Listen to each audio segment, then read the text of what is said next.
conflit et a renforcé ce lien. La France s'est rangée du côté des Serbes en raison du jeu des alliances. L'alliance franco-russe d'une part et alliance russo-serbe de l'autre, mais elle l'a également fait en solidarité avec ce petit pays ami qui était considéré comme victime d'une agression. Cette agression se poursuit aujourd'hui avec la politique actuelle de la plupart des pays qui soutiennent l'adhésion du Kosovo à l'UNESCO.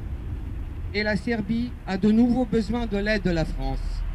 Nous, Serbes, descendants de ces fiers soldats morts pour la patrie, et Français d'origine serbe vivant en France, demandant l'aide contre une nouvelle agression de notre pays, de notre territoire et de notre histoire.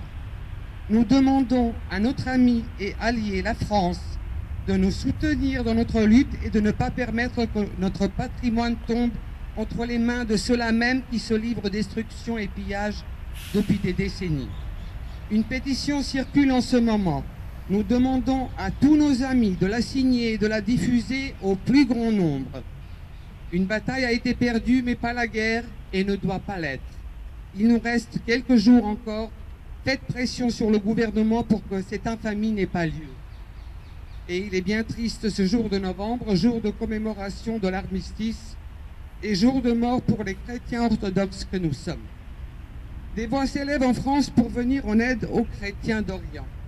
La Serbie est enclavée depuis des siècles entre l'Orient et l'Occident, rempart permanent contre l'invasion et défenseur de la chrétienté. Pas tout à fait dans l'Orient et pas vraiment dans l'Occident de par sa position géographique. Pourtant, nous sommes chrétiens et avons besoin de votre aide pour le rester, pour sauvegarder notre patrimoine qui témoigne de notre civilisation chrétienne. Or, nous sommes directement menacés si le Kosovo devient membre de l'UNESCO. Et je finirai par « Aimons la France comme elle nous a aimés et aidons la Serbie comme elle le mérite. Vive la France et vive la Serbie !»